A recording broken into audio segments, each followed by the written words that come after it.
અમારું તળાવ સરકાર ભરી આપો. અમારું તળાવ સરકાર ભરી આપો.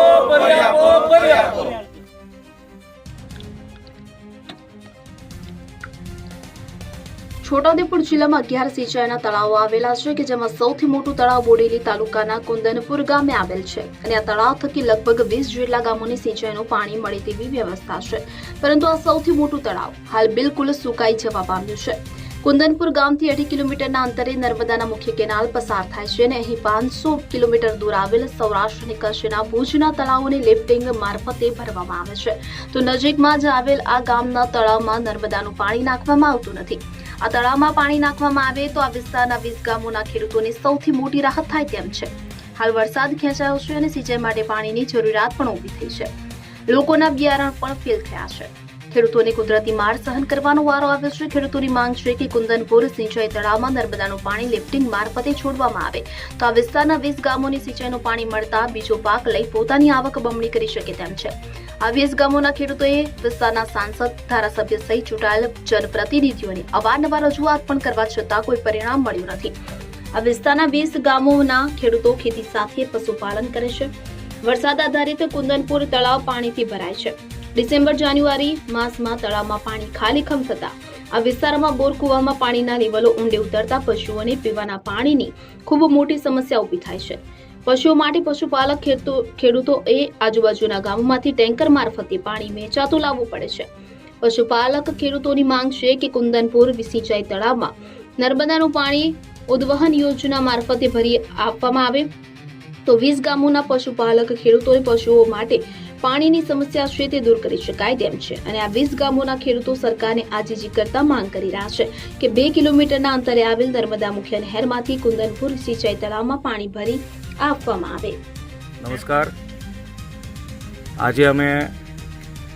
આજે હું પોતે અને અમારા બધા સાથી મિત્રો છે 25 ગામના, એ છોટાઉદેપુર જિલ્લાના મોટા સિંચાઈ તળાવ આગળ ઊભા છે.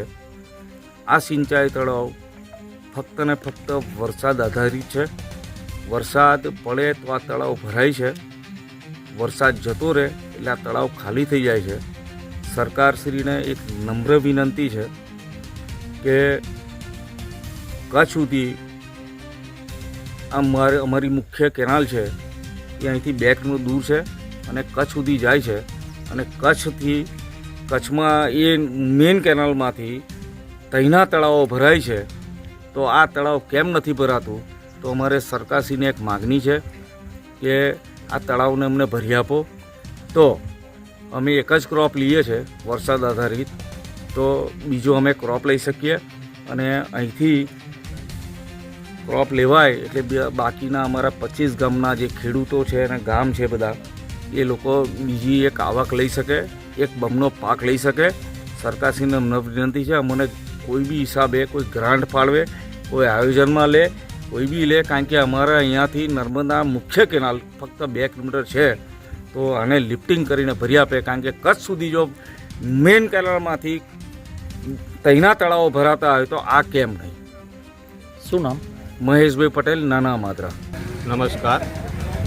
ખેડકુવા ગામ તળાવની વચ્ચોવચ્ચ અમે ઊભા છે અને અમારે પાણીની એટલી માંગણી છે કે જ્યારે ત્યારે પાણી કૂવા બોરમાં ચાલતા નથી અને ઢોર એટલા બધા અત્યારે શું છે, ઢોર પર બધા નિર્ભર છે, ગાયો ભેંસો બધું જ રાખે છે અને હવે કૂવા બોરમાં પાણી નથી, વોટર બોક્સમાં પાણી નથી, તો અમારે બહારથી પાણી લાવવું ટેન્કર મારફતે લાવવું પડે છે અને ત્યાં આપણે ટેન્કર મારફતે લેવા જઈએ તો ટ્રેક્ટર ના મળે, બંબો ના મળે, પ્લસ તે પણ વેચાતું લાવવું પડે છે.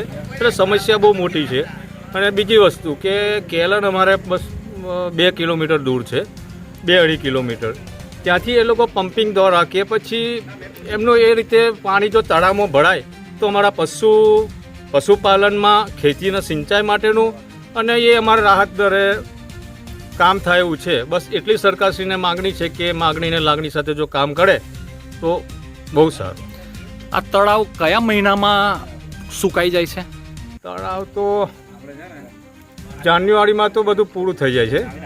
પછી શું સમસ્યા ઊભી થાય છે? પછી સમસ્યા એ ઊભી થાય કે પાણી અંદર રહેતા જ નથી અને પશુપાલન એટલી બધી તકલીફ પડે છે કે કૂવા બોરમાં પાણી હોય તો ખેતર પોણી પાવા જાય કે ગામમાં જે અમારે પાણી પીવાનું જે વોટર બોક્સનું આવે છે એમાં પણ પીવાનું માણસને પીવાની પણ તકલીફ છે, તો પછી પશુનો તો એમાં વાત જ ના આવે. એવું ઘણી બધી સમસ્યાઓ છે. સમસ્યાઓ જો કહેવા જઈએ ને તો ખરેખર સાચું લાગે જ ના એવું છે.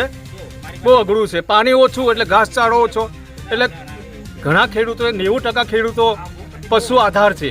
દૂધ ભરીને એ લોકોને અમારું ગુજરાન ચલાવતા હોય, તો આ બાજુ પાણી ના હોય, ઘાસચારો ના હોય, તો બસ ગરીબી દેખાઈ આવે. અને જો આ પાણીની સમસ્યા જો હલ થઈ જાય તો સારામાં સારું સરકારશ્રીને એ અમારી માંગણી લાગણી છે. શું નામ? મહેશભાઈ મુરજીભાઈ કોળી, ફેરકુવા. મારી સાથે 50-60 બકરા આવેલા છે સાહેબ. પાણીની તકલીફથી બકરા મારા ભૂખે મરે છે, તરસે મરે છે. સિંચાઈ તળાવ છે ફેરકુવા, આપણે ઉદયપુર જિલ્લાની મોટો તળાવ છે, આજે પાણી છે નહીં કે ઓરી પછી પાણી મળતું નથી પશુ પાણીને કે માણસને પીવા માટે. અમે બહારથી ટેન્કરથી પાણી પશુને પૂરું પાડીએ છીએ, માણસોને પણ પૂરું પાડીએ છીએ. અમારે મોટી તકલીફ છે. સરકાર સહી અમારી બાજુમાં 2 કિલોમીટર નહેર આવેલી છે, એ પાણી અમને મળવું જોઈએ જરૂરી, કારણ કે પશુ માણસ એટલું પાણી માટે તડફે છે. એટલે મહેરબાની કરશો સાહેબ. મારું તળાવ વરસાદ આધારિત છે. લાંબા સમય સુધી પાણી રહેતું નથી અને બાજુમાં જ 1-2 કિલોમીટરની અંતર મુખ્ય કેનાલ આવેલી છે નર્મદા. તો જો 400 કિલોમીટર સુધી પાણી જઈ શકતું હોય તો પછી અહીંયા 2 કિલોમીટરના અંતરમાં કેમ નહીં? સરકારને મારી નમ્ર અપીલ છે કે આ મુદ્દો ધ્યાનમાં રાખે અને ગમે તે પાણી ભરવાનો કંઈક પ્રોસેસ કરે. અત્યારે મારે ગામમાં 700થી 800 પરસુ આવેલા છે, જે પાણીની સમસ્યા માટે ખૂબ તલવલે છે. પાણી ચાલતા નથી, બોરો સુકાઈ રહ્યા છે અને પાણી ગમે તે રીતે ભરાય એવું સરકારને મારી નમ્ર અપીલ છે. શું નામ? કોળી સનાભાઈ.